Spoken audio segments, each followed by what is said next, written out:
Hej Lise, Hej Sune, så er vi der. så er vi der og Ja, klar til at gå i gang. Det har vi jo glædet os til det her. Jeg vil lige sige til gæsterne, at hvis I har nogle spørgsmål undervejs, så skriv dem i Q&A, så skriver jeg dem ned, og så tager vi dem med Lise løbende, eller bagefter. Det vælger du selv, Lise, og det kan også godt være, at der er nogle undersøgelser undervejs, eller nogle test, eller et eller andet, vi skal igennem, og så tager vi den også i Q&A. Så brug Q&A, ikke chatten, fordi det fungerer ikke. Øhm, så vil jeg egentlig gøre dig til host, Lise, og så take it away. Vi glæder os meget til at blive lidt mere positive her i livet. ja, det er jo det. Men jeg glæder mig også til at fortælle noget mere om det, så jeg kommer på nu. Ja, Øjeblik.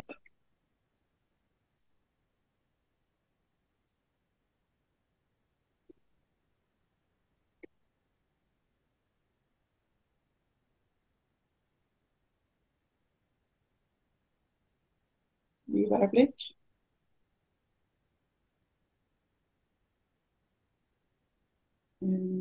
Ja, den var lige der.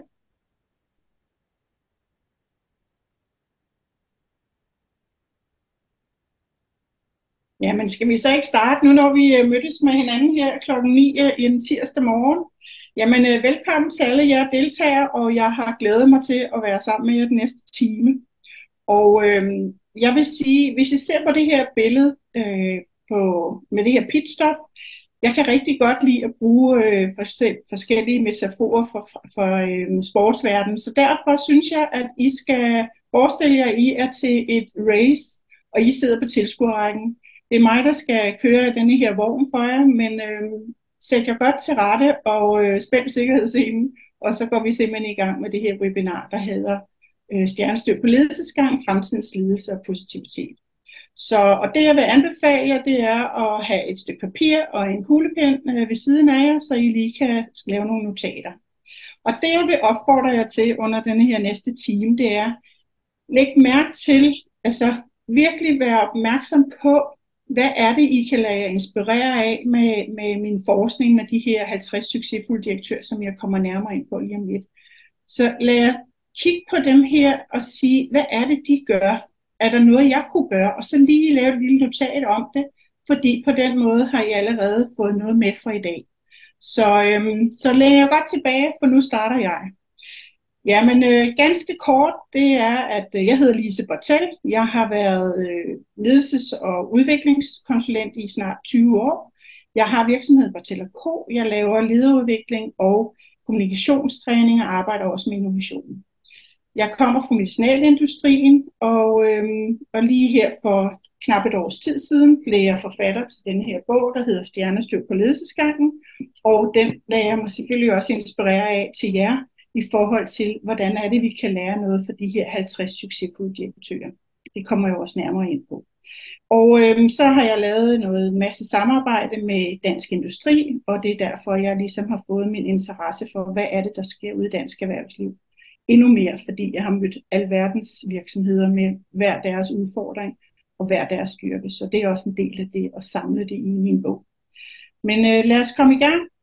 Jamen, det første billede, jeg har med her i dag, det er en stjernehimmel.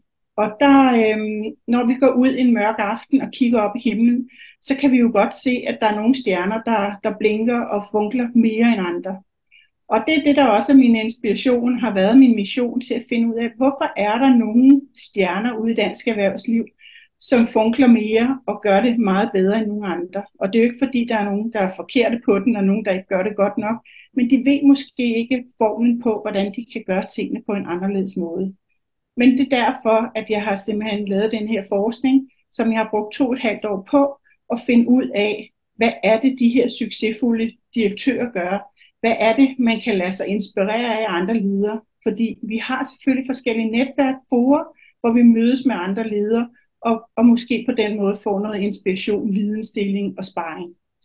Men jeg vil gerne lave denne her bog for at finde ud af, hvordan kan jeg med alle de her 50 succesfulde direktører tage lidt og plukke ud for hver enkelt af dem, og så forme og designe min egen formel for min fremtidige lederskab. Så det er også det, jeg vil introducere jer til i dag.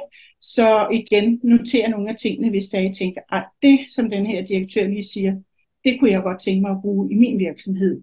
eller hvis det er, du er leder, så hvordan vil jeg kunne bruge det i den virksomhed, jeg arbejder i.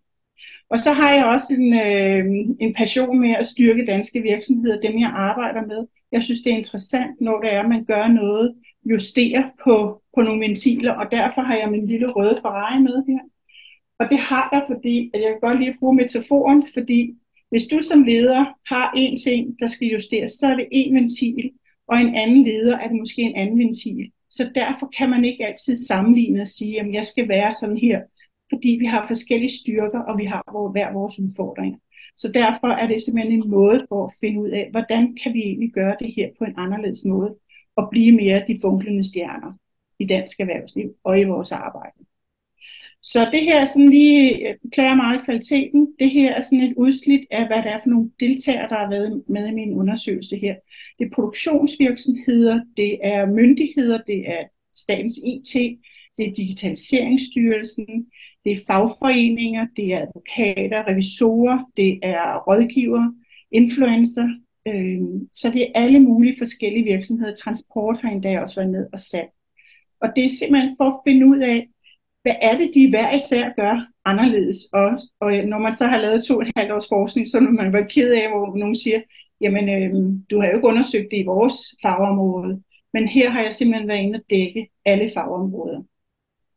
Så lad os komme i gang i forhold til at sige, jamen, hvad er det der med stjernestyr på ledelsesgangen? Min evidens for de her 50 succesfulde direktører har vist, at de har alle om nogen et positivt mindset, men de har også en meget bestemt attitude, forstået på den måde. Arrogance og nedgøre mennesker, det eksisterer simpelthen ikke, og det er også en del af deres succes. Og så har de simpelthen det i deres virksomhed, de har den der vinderkultur i forhold til feedback. Og I har måske allerede nogle af de yngre generationer i jeres virksomhed, eller leder for dem. Jamen det handler simpelthen om, at de unge har simpelthen brug for at få noget feedback. Og det er det, de her virksomheder arbejder med. Men de er ikke i mål, og det siger de også alle sammen, men de arbejder på at blive endnu bedre til det, fordi det er fremtidens lederskab. Også igen i forhold til positivitet, det er, at man også giver feedback, når der sker noget positivt, men også giver en tilbagemelding, hvis der er noget, der skal justeres. Og det, de her ledere er rigtig gode til. Jeg ved ikke, om I kender ordet sanseskarphed. Men sanseskarphed er jo simpelthen, hvordan observerer man, hvad det er, der sker i nærmeste og fjerne hjørne i ens virksomhed. For eksempel, hvis man går igennem et lokale, så ser man måske nogle medarbejdere, der sidder og sukker højlydt, eller måske virker som om, de ikke er særlig interesserede. Jamen allerede der skal du som fremtidens leder, og også i forhold til positivitet, skabe awareness omkring de her medarbejdere, og måske snakke med dem, eller spørge ind til, om alt er, som det skal være. Men det der med hele tiden at justere, hvis der er en ventil, for eksempel en medarbejder, der ikke fungerer godt, så er det vigtigt at gøre noget ved det og justere det. Og det er det, de her direktører er rigtig, rigtig gode til. Og så ved jeg ikke om nogen af jer, jeg har i hvert fald været og ansat i medicinalindustrien, hvor jeg kommer fra, inden jeg blev selvstændig. Det var, at den der familiefølelse, der er bare nogle virksomheder, også når jeg besøger virksomheder og arbejder med dem, der er nogle virksomheder, der har den der familiefølelse. Man føler sig godt tilpas, man føler sig mødt, man føler sig set, og det er det, de her 50 succesfulde direktører er så gode til. Og det er også derfor, de skaber den der positive tendens i deres virksomheder. Og så er det det der med at være en empatisk leder. Og så er der nogen, der siger, kan man blive en empatisk leder, hvis man ikke har de der forudsætninger? Ja, det kan man godt. Det er noget, der kræver hård træning, men det er stadigvæk at blive opmærksom på at vise meget interesse i forhold til sine medarbejdere. Og nogle gange stille medarbejdere nogle spørgsmål, som man nogle gange glemmer, fordi man har fokus på sit eget mål, og glemmer måske det næromliggende område, og have fokus på dem også. Og så har min forskning også vist, at de her direktører og ledere, de viser rigtig meget sårbarhed. Jeg havde på et tidspunkt en virksomhed, hvor det var, at vi havde holdt en workshop, og så var ham her direktøren meget, meget, meget glad for sit team, og så blev han nærmest rørt over at skulle fortælle, at han var stolt af dem og deres arbejdsindsats. Så han fik en tåre, og det synes han faktisk var i starten sådan lidt angstpåvirkende for ham, men det viste sig faktisk, at det var en kæmpe plus for ham i forhold til hans team, fordi nu sagde medarbejderne efterfølgende, jamen han er jo også bare et menneske, i stedet for en robot, som I nogle gange har følt, han var.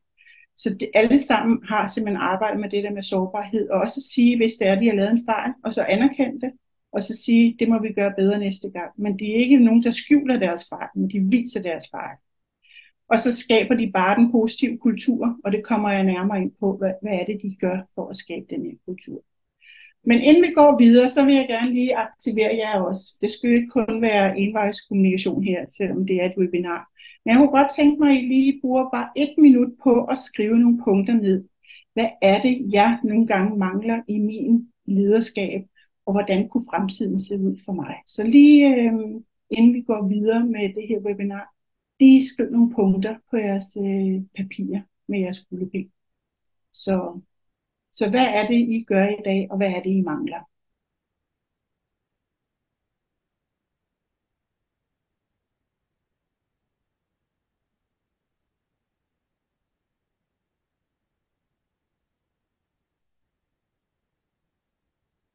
Jeg håber, I har fået skrevet nogle punkter ned, men ellers er der mulighed for at gøre det efterfølgende det her webinar, fordi jeg har en øvelse til jer, som I kan bruge efterfølgende. Så jeg håber, I har skrevet nogle gode punkter ned, og hvis I har lyst til at dele det, så må I meget gerne lige bruge chatten, så vi lige kan tage et fokus på det. Så det er I meget velkommen til.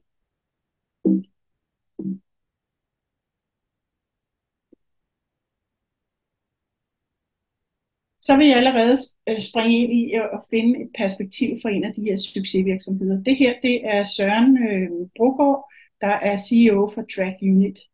De blev for 2 år siden solgt for 4,3 milliarder kroner til LG Capital. Det, jeg synes, der er interessant med denne her virksomhed, det er, at Søren har simpelthen fra starten af sagt, jamen jeg vil have et positivt team. Jeg vil have, at medarbejderne er glade hver dag, de går på arbejde, og jeg skal om nogen lægge mig i scenen for simpelthen at sørge for, at det bliver sådan. Så det, han lægger rigtig stor vægt på, det er etik og moral og mindre på profit.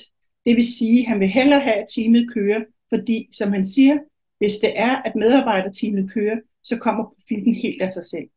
Og det er faktisk også det, min forskning har vist, det er, at jo mere du bruger positivitet, og så er der nogen, der siger, ja, man kan jo ikke gå rundt og være happy lalleglad hele tiden. Men jo, det viser sig faktisk, det har faktisk en kæmpe påvirkning på bundlinjen.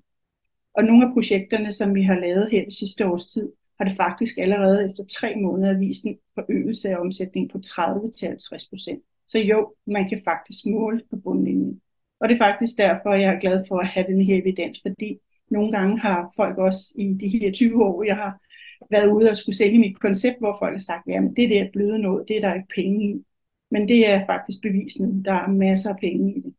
Og vi ved jo også selv, hvis vi kigger lidt indad, hvis vi har det godt hver især, så går vi jo også ud og er bedre på vores arbejdsplads. Vi er også bedre med vores familie, vores kærester eller vores ægtefælle. Så det har en påvirkning. Så når man kommer hjem, så er man glad. Og en anden ting er, det er, at Søren også her, det er at sige sandheden og pege fingre. Lær sammen. Altså det der med, jeg vil hellere have, som man siger, at folk siger, at de har lavet en fejl, fordi så kan vi rette op på det, men vi skal bare tage noget læring af det hver gang. Og så er der også lidt vægt på belønning, ved at belønne med åbenhed og ærlighed. Han vil hellere have, at tingene bliver sagt, og han får den feedback, også når han ikke er en god leder, fordi selvom han er en succesvirksomhed, så har han selvfølgelig også sine udfordringer stadig. Og så handler det simpelthen om at sætte det hold ambitiøst, men at finde de gode medarbejdere. Så igen her handler alt det her også om, hvis medarbejdere får færden af, at det er en god vinderkultur, og det er en positiv kultur, så er det også der, hvor man anbefaler sine venner og veninder til at komme og blive ansat i virksomheden. Og det er jo en del af ens personlige brand som leder, men også en del af det at have en virksomhed og have det brand. Og hvad er det med de her med fremtidens ledere? Jamen får vi ligesom gå lidt tilbage i, hvad er det, der egentlig sker i vores hjerner? Jeg har jo en uddannelse fra en hjerneforsker i USA. Det er 15 år siden, jeg tog den. Men al min metodik, jeg arbejder med, er bygget op omkring hjerneforskningens metodikker, og hvad er det, vi egentlig kan gøre for, at vores hjerne de er sunde og bliver brugt mest optimalt. Men det der er, det er, at Oxytocin og serotonin, det dannes jo ved, at for eksempel hvis man sidder og har et møde, eller man står og pep-talker sine medarbejdere, jamen det er jo at fortælle de gode historier, og fortælle, når det er, der er en succes i virksomheden. Det skaber faktisk i det, at lederen står og kommunikerer det ud, skabes der faktisk et højere niveau af oxytocin og serotonin. Og det samme er også, at jeg vil sige, at også i mange virksomheder, inden jeg har startet et projekt, har set ledere, der hele tiden er påpeget, hvor der var fejl og hvor der var mangler. Jamen det returnerer jo også i medarbejderne, forstået på den måde, at det danner kortisol i blodbanen på de kære medarbejdere. Så hvis man nu tog som hjerneforskning også fortæller, hvis man tog nogle medarbejdere og satte dem stævne, og så fortalte en masse positive historier, de fortalte en masse positive historier, og uden for den her virksomhed holdt der en lægeambulance, hvor man lige tog en blodprøve af alle medarbejderne, efter man havde italesat alt det positive. Og man så sender medarbejderne ind, og så 5 minutter efter, så begynder man at italesætte alt det, der ikke fungerer. Alt det, der er fejl og mangler, og hvor der også er mangel i teamet. Og så sender man igen medarbejderne ud i den her blodbank, eller lægeambulance, og så tager man endnu en blodprøve, og så kører man så til lægelaboratoriet, og så får man lavet en test af de her blodprøver. De her 2 blodprøver, og der er 5 minutters interval for at italesætte noget, der er positivt og noget, der er negativt, har faktisk en kemisk påvirkning i vores blod. Man kan faktisk måle, hvordan niveauet af kortisol er øget, og ved at man hele tiden italesætter noget, der ikke fungerer. Så det har faktisk en påvirkning på, hvordan vi starter vores møder, hvad det er, vi siger, hvad det er, vi gør, og måden, vi interagerer med vores medarbejdere på. Et godt eksempel er Ole Henriksen. Jeg er selv vild med Ole Henriksen, cremekongen, som man kalder ham. Det er, at Ole Henriksen tog for nogle år siden med en journalist, der hedder Ole Duval, til University of jeg kan ikke lige huske, hvad det var, det hed. Det er også fuldstændig lige meget. Men pointen var, at Ole Henriksen kom ind i en hjernescanner derovre, og det gjorde Ole Duval også. For lige at fortælle om, Ole Henriksen er jo den, der ser muligheder hele tiden og er positiv og glad. Ole Duval var mere typen, hvor han er meget pessimistisk. Han tager ikke beslutninger. Han tager lang tid om at tage beslutninger. Men han er også nogle gange ham, der ser hullerne i osten hele tiden. Og det, der simpelthen sker, det er, efter de her 2 scanninger, henholdsvis Henriksens hjerne og Ole Duvals hjerne, viser der sig faktisk, at der er meget stor aktivitet af grønne og blå nuancer i Ole Henriksens hjerne. Det vil sige, at han har en sund hjerne. Ole Duvals hjerne er til gengæld meget røde nuancer og en lille smule grønne og blå. Men det er meget, meget lidt, at der er aktivitet på de blå og de grønne nuancer. Og det vil faktisk sige, at Ole Duvals hjerne, fordi han er pessimistisk, han er den, der ser hullerne i osten, det vil sige, at hans hjerne er rød i nuancen og en usund hjerne, fordi han simpelthen ikke får klaret tingene på en god og en konstruktiv måde, som Ole Henriksen gør.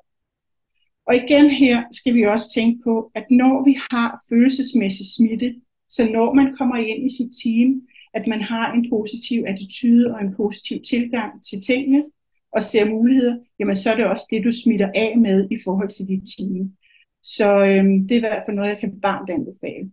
Og vi kender det jo også selv, når der er nogen, der kommer ind i et rum med god energi, eller man er til et møde med folk, med nogen med et godt energiniveau, og de er glade og begejstrede, så har man måske ikke været godt humør, inden man starter mødet, men så går man ud af mødet og har det faktisk bedre, og man synes faktisk, at det var et rigtig godt møde.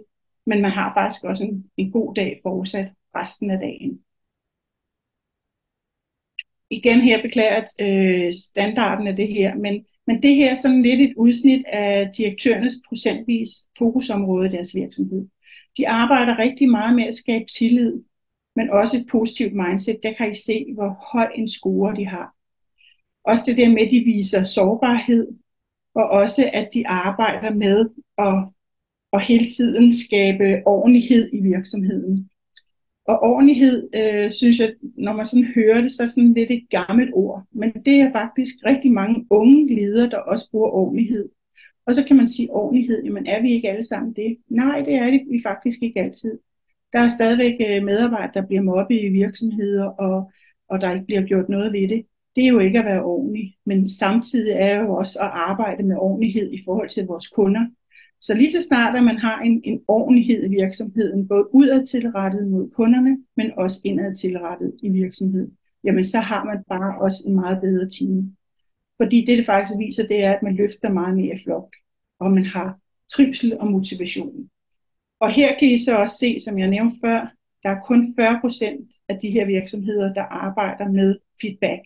Og det er fordi, at feedback er stadigvæk en metodik, som egentlig ikke er så brugt i danske virksomheder, fordi vi har stadigvæk det, der hedder hensynsbetændelse, for vi skulle endelig ikke sove nogen. Men derfor vil jeg anbefale, at vi hver især bliver endnu bedre til feedback, fordi hvis vi skal fastholde de forskellige nye kommende generationer, så har de så meget brug for feedback. For hvis de ikke får det, så søger de væk inden for allerede 1,5 år. Så det er bare med at være ops på det som leder. Jamen, som jeg allerede har sagt før, det er positiv kultur, det er, at vi føler, at vi er vindere sammen. Og et godt eksempel er det der med at dele positive historier.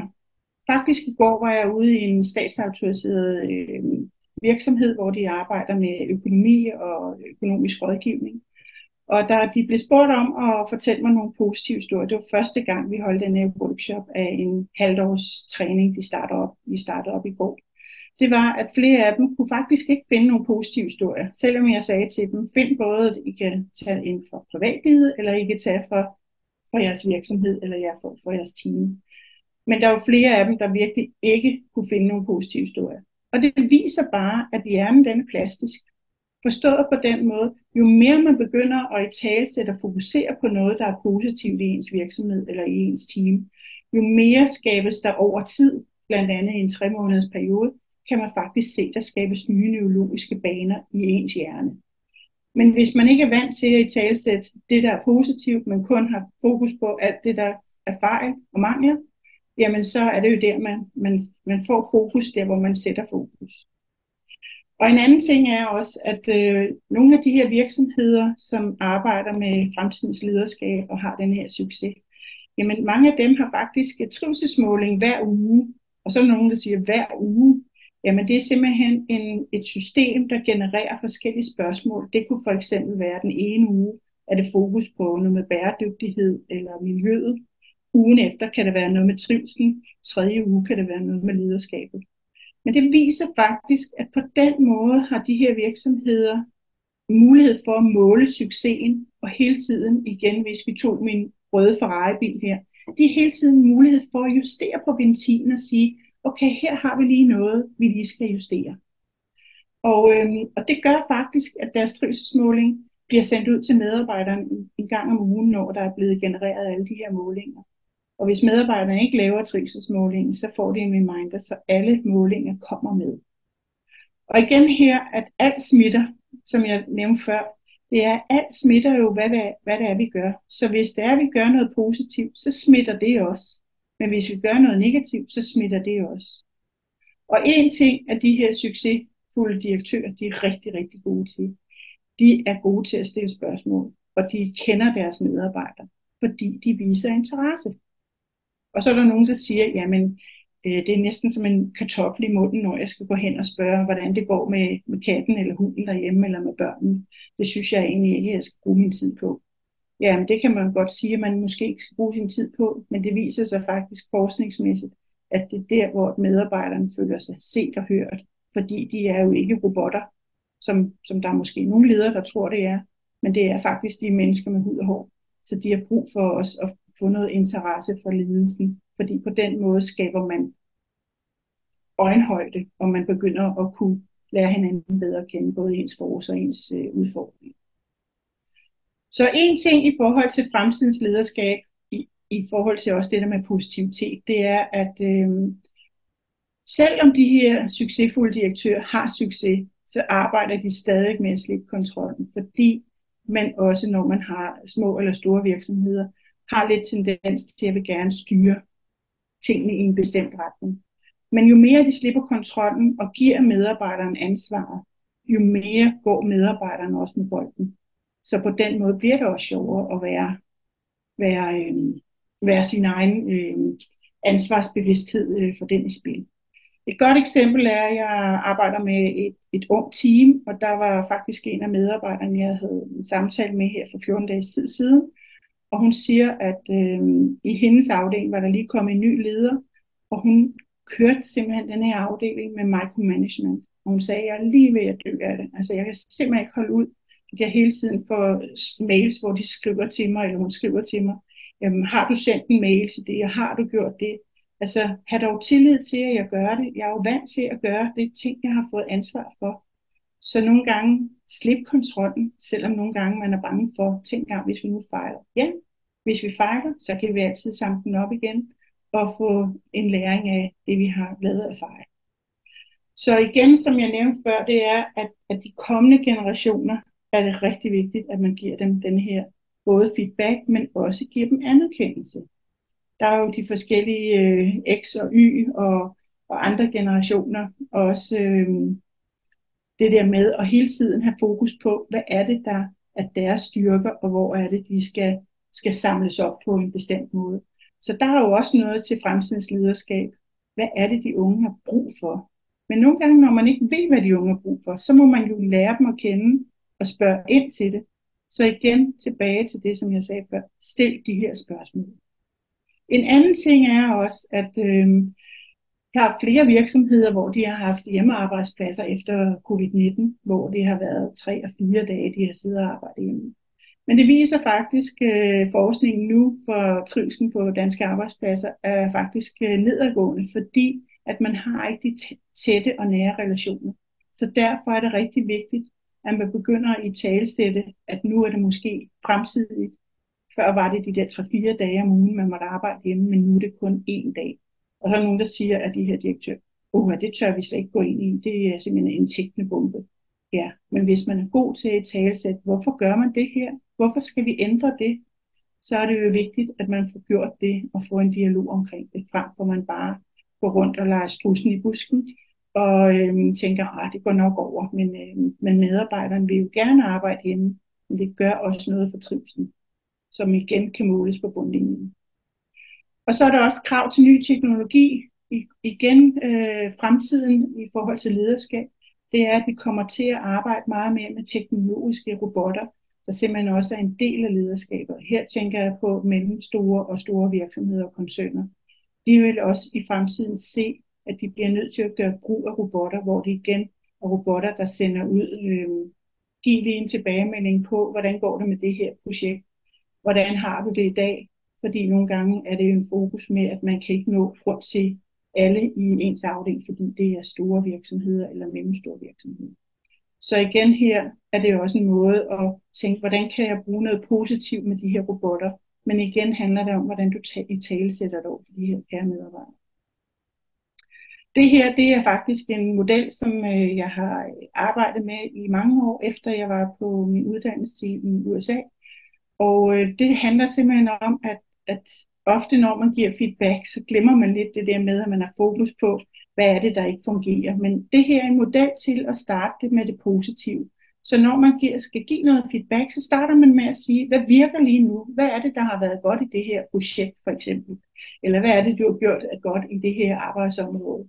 Og så tage den videre derfra og sige, og hvad kan så blive bedre? Så på den måde skaber det noget opmærksomhed på, at man starter med at sætte en masse oxytocin og serotonin ned i medarbejdernes blodbane, og så bagefter tager man den videre og siger, og hvad kan så blive bedre? Det er stadigvæk med en positiv tilgang til tingene. Og igen, hvad mangler der? Hvad skal der til? Og hvilke aktioner skal der tages? Og så kan man så køre runden igen. Og det her er et billede af et dæktryk fra Formel 1. Og det er jo igen et dæktryk også at få spurgt sine medarbejdere, hvor er det egentlig fungerer, og hvor er det kan blive bedre. Så igen kan jeg godt lide at arbejde med metaforerne. Igen, fremtidens leder. Hvad er det, vi kan gøre blandt andet ved vores møder? Og det her for bare at give nogle eksempler på, hvordan man kan arbejde med positiv ledelse i sin virksomhed. Det er blandt andet, når man sidder til et møde, og det kan være et fællesmøde, det kan være et lille afdelingsmøde, så start altid med positive historier. Det kunne for eksempel være, at man siger til i næste uge, hvor vi skal have vores fællesmøde eller vores afdelingsmøde, så vil jeg gerne have, at I lige tænker over en positiv historie for privaten eller for arbejdslivet. Og så nogen, der tænker, og jeg har hørt det før, hvor folk siger, hvorfor skal vi begynde at snakke om privaten? Jo, hvis der er noget positivt det også, men selvfølgelig også arbejdsmæssigt, så skal vi også i talsætte det, fordi det sætter igen oxytocin- og serotonin-niveauet hos medarbejderne i vejret, og på den gode måde påvirker medarbejderne. Og så handler det jo også om at bruge dig selv som leder. Nogle gange gå forrest, og det er sådan en floskel at sige, at man skal gå forrest. Men det handler jo om, at også at bruge dig selv, fortælle selv nogle gode, positive historier. En god ting er at måske fortælle om, hvad det er, du selv har fokus på lige for tiden med lederskab, og du vil gerne have, at vi arbejder lidt mere med X, Y, Z, eller hvad det er, I er i gang med. Så på den måde, med de positive historier, skaber man en god stemning fra starten af, og man skaber også noget begejstring. Fordi hvis man nærmest optog det med et videokamera, så kan du simpelthen se rent motorisk, og nærmest psykomotorisk, kan du se folk rejser sig op og få glimt i øjet, når de begynder at italesætte en god, positiv historie. Og ja, så smitter det også til sidemanden, kollegaen, men det smitter også det hele rummet. Og så har vi bare mere effektive møder. Og igen handler det her også om mental sundhed på de her møder, så de bliver mere effektive. Og jeg vil sige, alle mine kunder, når vi er startet på de her projekter, de har alle sammen, og det her også efter flere år, har de stadig de positive historier. For det gør bare noget. De kan simpelthen mærke effektiviteten efterfølgende, at de her møder er afholdt. At folk går meget mere ud og er glade og tilfredse, og har en fortsat god dag. Så igen her, hvad kan man gøre for også at få skabt det der positive mindset? Jamen, nogle af de her succesfulde direktører har faktisk gjort det, at hver anden måned, så har de mulighed for medarbejderne at møde deres leder eller deres CEO, hvor de så enten sidder i et mødelokale, og så ved de, for det til det tidspunkt, der sidder deres CEO, eller for det til det tidspunkt sidder deres leder, og det her, det er mellemstore og store virksomheder. Men ja, det kan også bruges i mindre virksomheder. Og der handler det simpelthen om at få en dialog med medarbejderne om, hvad synes de, der er godt, og hvad kan blive bedre. Så her kan man bruge denne her feedback-model, som jeg viste jer før, hvor man igen tager udgangspunkt i, hvad fungerer og hvad kan blive bedre. Det vil sige, på den måde får man skabt en feedbackliste. Og den feedbackliste kan man jo godt opfordre til i afdelingsvis, hvor man samler det sammen til et stort diaværk, og så simpelthen sige, okay, her har vi noget, vi skal gå ind og arbejde med. Igen kan man næsten forestille sig, at man kan bruge det som et pitstop for ens lederskaber for virksomheden til at sige, er vi på sporet, eller skal vi lige justere nogle bestemte ventiler? Og så viser forskningen faktisk også, at skabe de positive virksomheder, det er, hvor meget effekt, eller hvor stor effekt det har med at være sociale efter arbejdet. Det har en kæmpe påvirkning, fordi det skabes relationer uden for arbejdet. Det vil sige, at man måske sidder ved siden af en og spiser med en, som man aldrig har talt med før, fordi virksomheden er stor. Men der skabes noget relation, det vil sige, så går medarbejderne igen glæder på arbejde, fordi det er hyggelige, spændende mennesker, de skal være sammen med. Og så skabes der bare nogle gode ting i virksomheden, og det kan igen måles på bundlinjen. En anden ting, som jeg arbejder med i virksomheder, det er at få skabt en bodyordning. Og en bodyordning, det bruges meget inden for revisorer, og det skal forstås på den måde. En body, det er nogen, der skal lære folk op i økonomi eller økonomiprogrammer og sådan noget. Men det her, det er simpelthen en bodyordning, jeg bruger i alle virksomheder. Om det så er produktions- eller servicevirksomheder, eller også højteknologiske virksomheder. Så bruger jeg det her, fordi det er igen noget med, at de her medarbejdere skal sætte stævne måske hver 14. dag i en halv time, hvor de simpelthen arbejder med nogle bestemte spørgsmål, som jeg sender ud til dem, og hvor de har nogle bestemte spilleregler i forhold til den her bodyordning. Men det er igen det, der skabes der relationer, man kan spare, man kan vidensdele med hinanden, og man kan faktisk spille hinanden bedre. Ligesom med os, hvis man kan forestille sig Nikolaj Jakobsen, vores vinder i guld håndboldslandsholdet for mænd. Det er jo det, han gør, når han står ude på sidelinjen, og når han kan se, at teamet ikke kører, som det gør.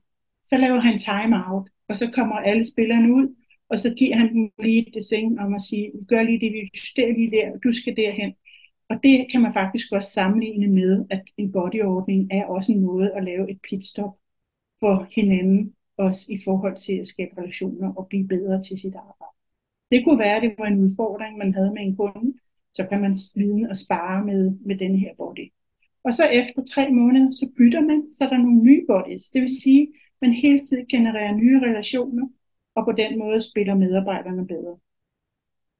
Og det sidste, som jeg er meget inspireret af, en af virksomhederne her i min forskning gør, de læser aviser sammen.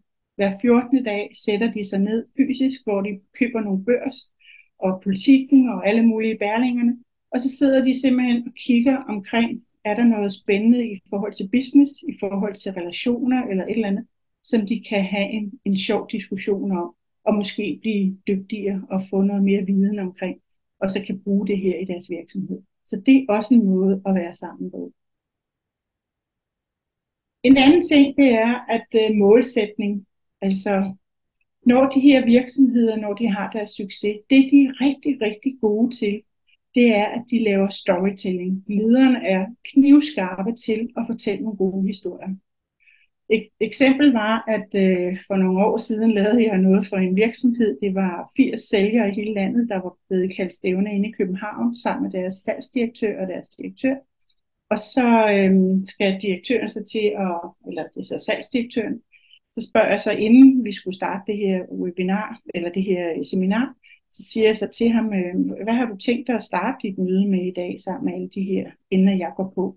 Jamen, jeg vil jo bare vise min lavkage, hvordan går salget, og så tager vi den derfra. Så sagde jeg, kunne godt tænke mig, at du gør noget andet i dag, når vi skal lave det her seminar. Jeg kunne godt tænke mig, at du lader dig inspirere af en film, du måske har set. Og han gransker lidt der jeg stiller sådan et spørgsmål. Jeg kunne godt se på ham, at den var han sådan lidt i konflikt med at finde. Men lige pludselig finder han den, og han fortæller faktisk, at det er en basketballspiller, som har de flotteste huse. Han er den bedste spiller på holdet.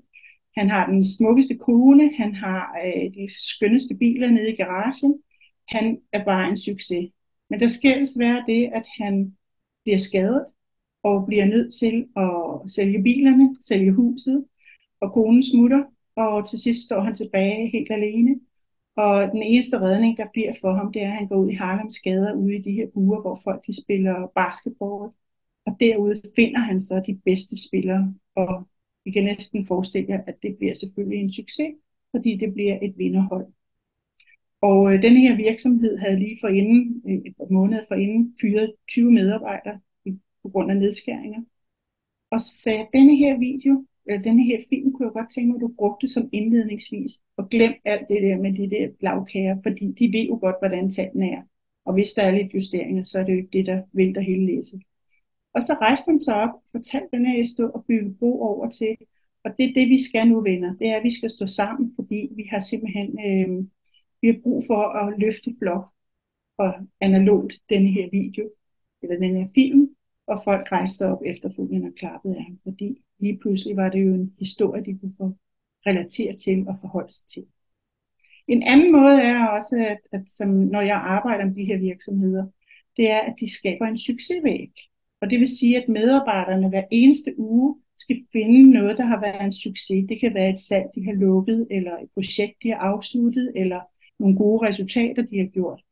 Og så har man simpelthen inde i et bestemt lokale, deres succesrum, som vi også kalder det, der har de en succesvæg, og derinde står de simpelthen en gang om ugen og fortæller sine kollegaer, hvor godt det egentlig går, og fortæller om deres succeser. Og så hænger de efterfølgende den her skriv med deres succes op på væggen.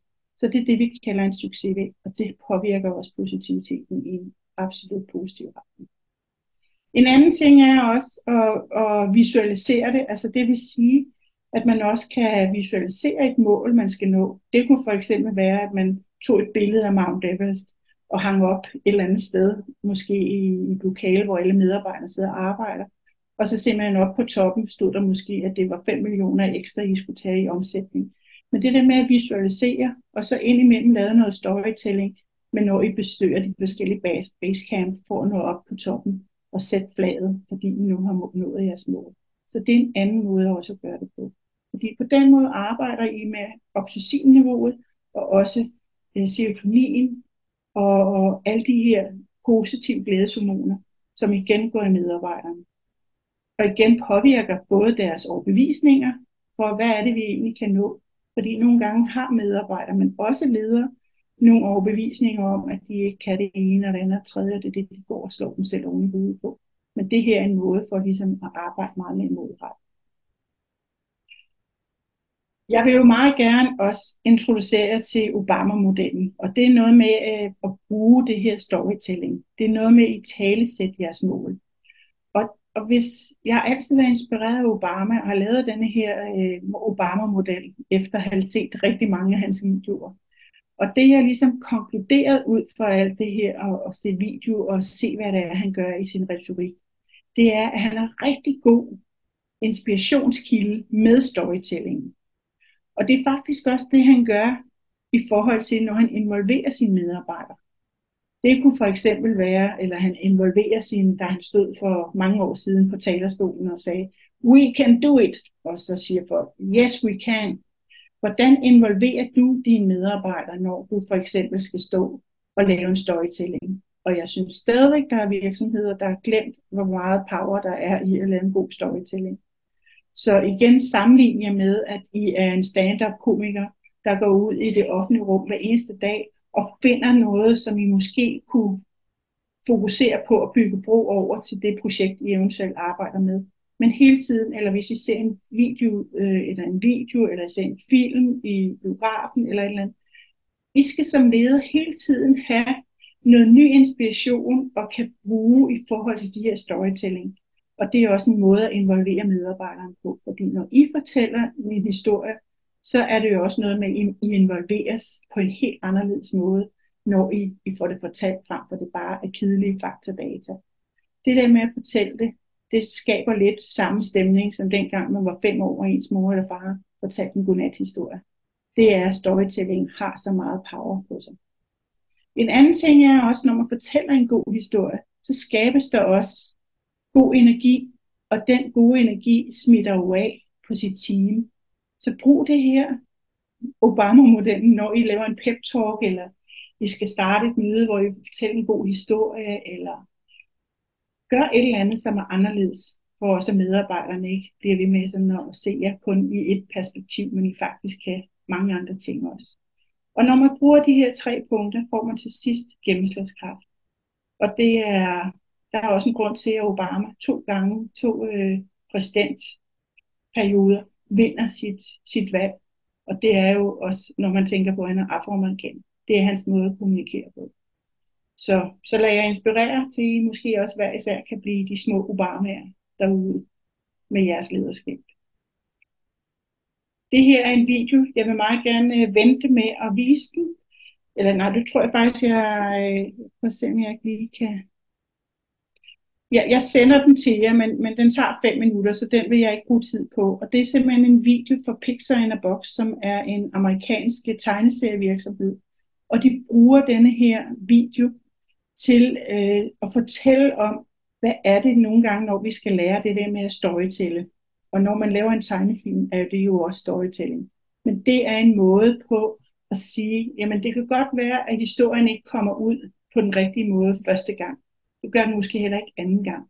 Men når du har gjort det 10 gange, så vil du bare have lært metodikken i at være bedre leder og bruge storytelling. Så denne her vil jeg lade jer inspirere af efterfølgende det her seminar. Men den er ret informativ, og den giver faktisk et rigtig godt indblik i, hvad der er vigtigt også med storytelling i fremtidens lederskab. Og det er blandt andet også det der med at få sat nogle følelser på, nogle tanker, at folk fornemmer nogle ting, når I fortæller de gode historier, fordi der sker faktisk noget med jer. Jeres oxytocin- og serotonin-niveau øges også, når I fortæller en god historie, og det kan ses og afkodes hos medarbejderne. Det her er et perspektiv fra en anden virksomhed. Det er Managing Director Jørgen Sobel fra Linak, og Linak er jo dem, der laver forskellige hospitalsenge og en stor virksomhed, som også omsætter for 4,3 milliarder om året. Men Jørgen bor i Schweiz, og min virksomhed, den her virksomhed, har en meget fokus på at prioritere etik, moral og total ærlighed som leder. Så det der med at gemme noget under bordet som leder, eller under tæppet, det duer simpelthen ikke, som man siger. Det er det, jeg arbejder med hver eneste dag. Og så er det rigtig vigtigt at finde og hvile i dit indre. Altså hele tiden have fokus på, at du har det godt. Fordi hvis du går, for eksempel som man siger, sørg for ingen lige i lasten. Så hvis du har lige i lasten, så er det også det, medarbejderen kan fornemme, der er et eller andet. Eller du er bekymret. Og det er så der, hvor medarbejderen begynder at lave historier på, hvad er det, der egentlig sker. Og så siger han også, gå altid foran og være det gode eksempel. Og det er lidt måske en floskel, men det er jo sådan, du er jo rollemodel. Det er jo dig som leder i en afdeling, eller dig som leder i en virksomhed. Det er dig, der skal sørge for at altid at gå foran med det gode eksempel og være rollemodellen. Men også lade dig inspirere nogle gange af nogle andre ledere. Og det er derfor, jeg siger det der med at lade sig inspirere andre ledere til, at du måske kan bruge noget af deres måder at lede på i din fremtidige formel for din lederskab. Og så igen sæt innovation højt. Og det kan vi nok aldrig sige for meget af, fordi ellers kan vi nogle gange blive overhalet indenom. Det her, det er Rikke Hovberg Seberg, der er branchedirektør i DI Digital. Og hun kommer faktisk fra en stilling i Digitaliseringsstyrelsen, og det var faktisk der, jeg mødte hende, og vi fortsatte så snakken, da hun så også kom til DI Digital. Og det hun altid siger, det er at have altid øje på, at teamet har det godt. Det er der, hvor vi i starten nævnte, eller jeg nævnte i starten, være sanseskarp. Hvis du oplever noget, eller fornemmer noget, en mavefornemmelse eller et eller andet, så bliver du nødt til at agere på den. Og det kan godt være, at det handler om noget privat, men bare det, du gør noget, gør faktisk en kæmpe forskel for de her medarbejdere. Fordi så igen ser og hører du dem. Og så igen være opmærksom på, at de unge ikke har samme værdier, som du måske har.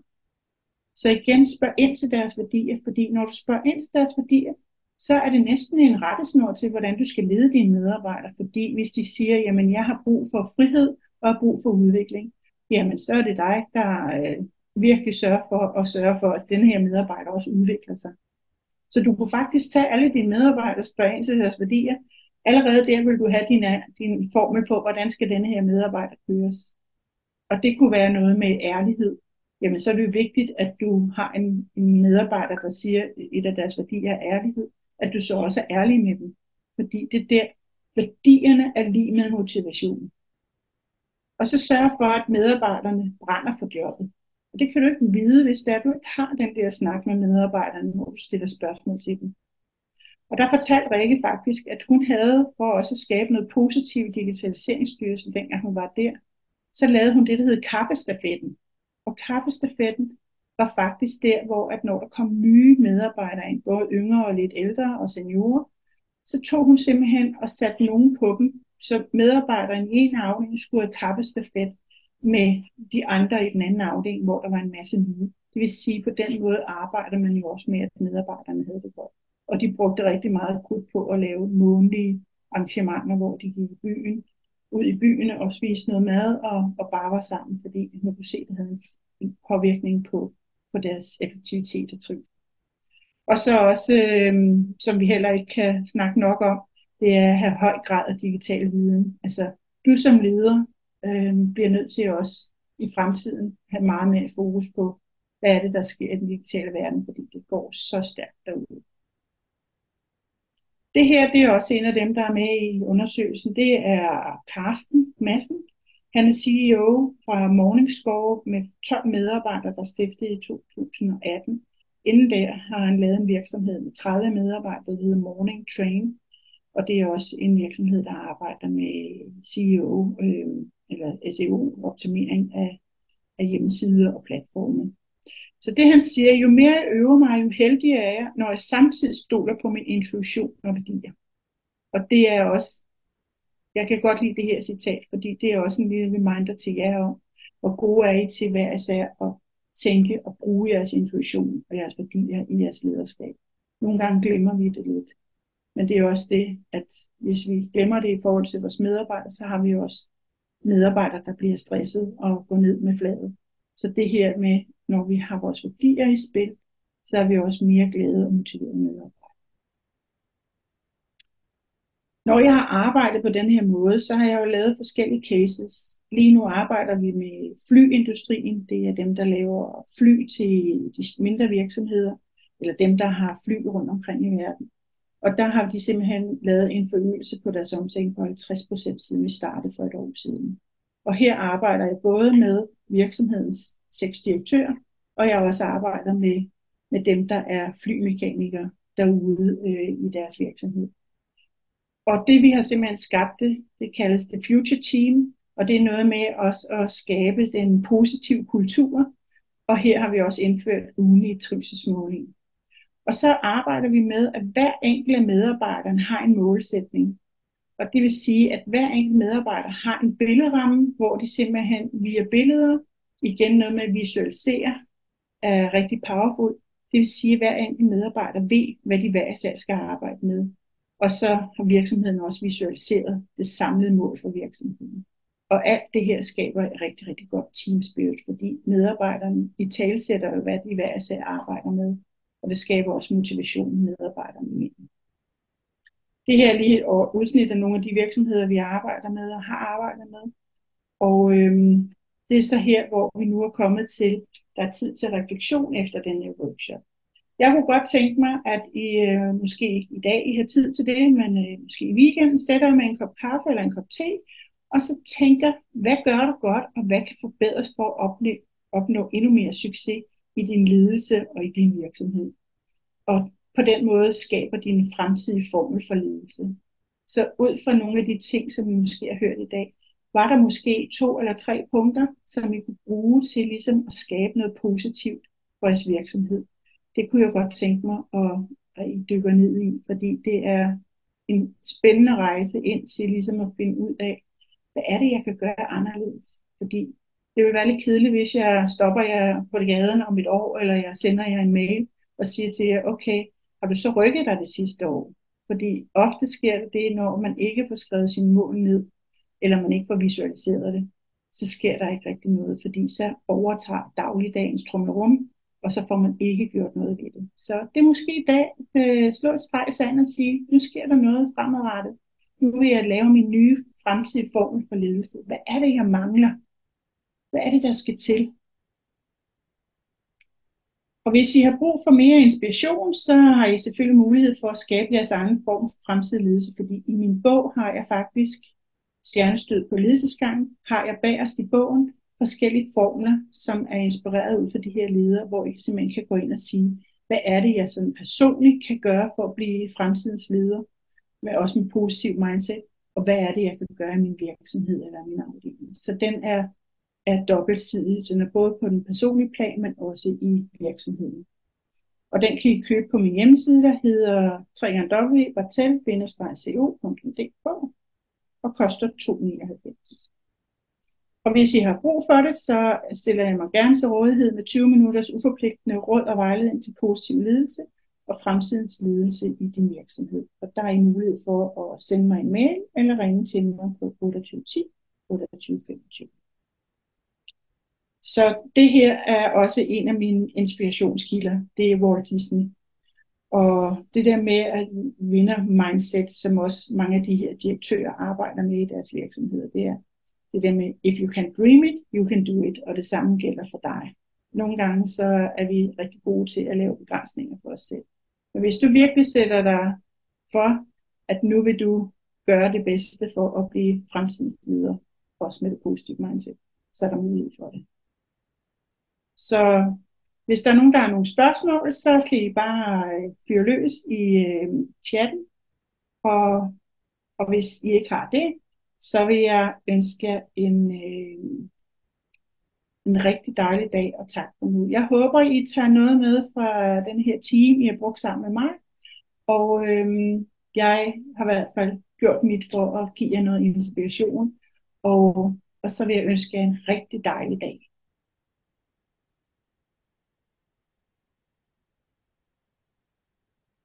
Er du der, Sune? Jeg er der, ja.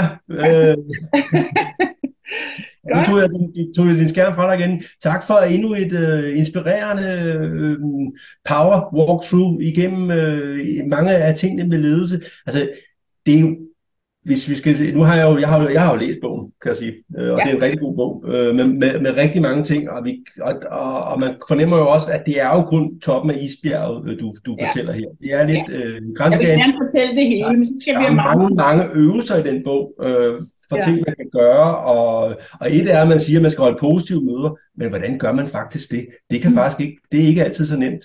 Ja. Også det der med, du sagde med ledelserne, find og hvil i dit indre. Mm. Ja, det er fint nok, men hvordan gør man også det, ikke? Mm. Og kan man, fordi man kender jo godt det der med, at nogle gange er man irriteret, og så er det sådan om, at man udstråler også irritation til andre, og det, Ja. vi har jo nogle oxytocin-kanaler, ikke? Jeg hørte en eller anden ledelsesguru, der sagde, at han hele tiden, hver dag, så kiggede han hele tiden efter, han havde sådan en linje, og så sagde han, er jeg over eller under linjen? Og hvis jeg er under linjen, så skal jeg ikke snakke med nogen. Nej.